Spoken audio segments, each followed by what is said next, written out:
wala ninyo gisalikway si Kristo. Ay, kisang pinag-ingon na magisalikway na mo, kasi gani founder sa mong simbahang Katolika. Kadang inyo gitukod mo magkano, kamo ano sa likway ng Kristo. Instead of mutuo mo, dawato ninyong iglesia gitukod ni Kristo, diya na hino mo nagpasakop, ana gitukod og mga Amerikano.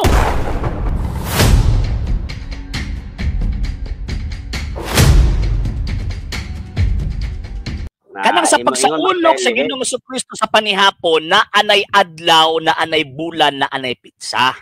Silent gihapon ang Biblia ana sa bulan ug pitsa, pero kabalo niya ano sana. Nga naman kay implied ang Biblia nagtukan anus sila magsaulog sa Feast of Passover. Feast of the Unleavened Bread. Kabalo niya anus anang pitsaha.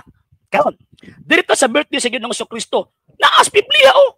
Kabalo sila anus ang magkambyo ang edad.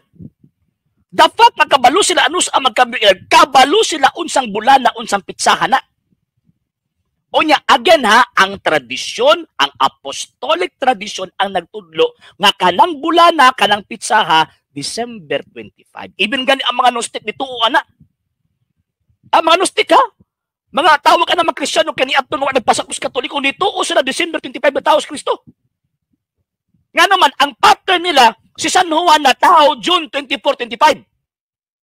Magulang og unom ka bulan si San Juan kang Kristo. Mo ni pagtuo sa first century ha, first second century. O implied kay tradisyon naman tong gisgutan.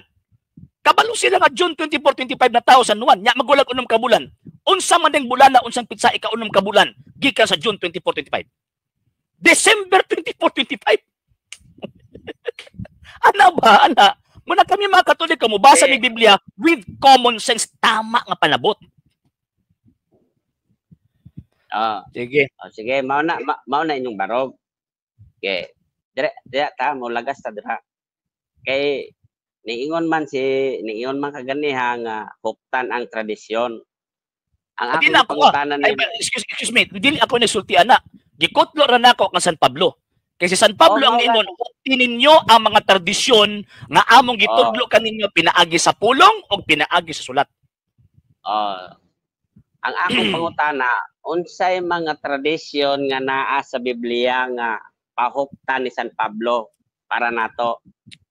Number 1, di ba, gitubag ta na makaganina, number 1, kanang misa. Kaya gibuhat ni Kristo, pag tipik-tipik sinapay, gibuhat po ni San Pablo.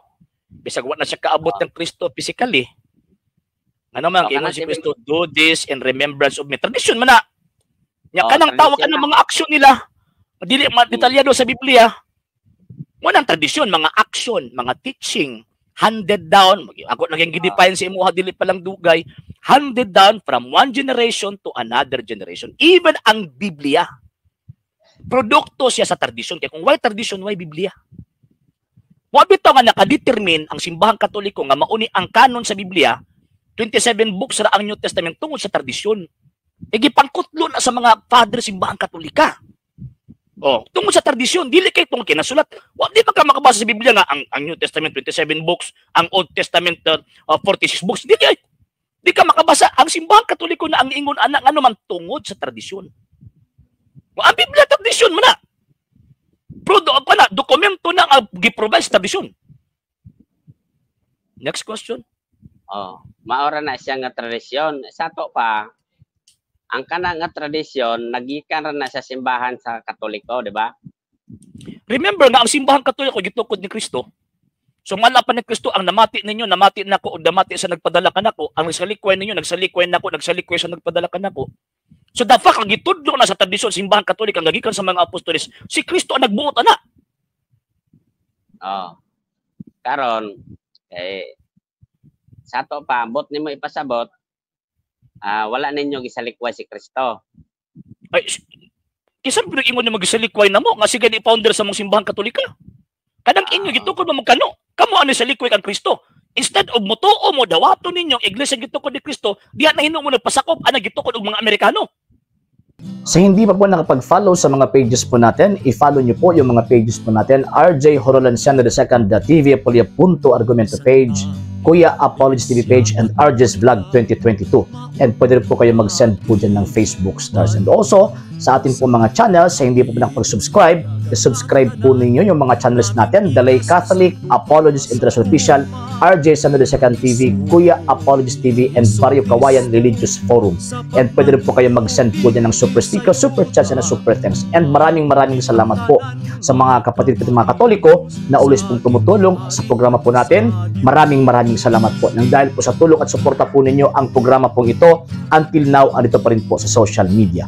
And until now din po, nangangailangan pa rin po tayo sa tulong at suporta po ninyo dahil wala po kami magagawa rito mga sir, mga ma'am, kung wala po yung tulong at suporta po ninyo. Sa gusto pong tumulong, sa gusto pong sumuporta, pwede po ninyong ipadala ang tulong at suporta po ninyo sa pamamagitan po ng ating mga account numbers dyan po sa ating pong screen. And pwede nyo po kaming i-message sa ating pong page kung via remittance po yung ipadala po ninyo. Maraming salamat po in advance.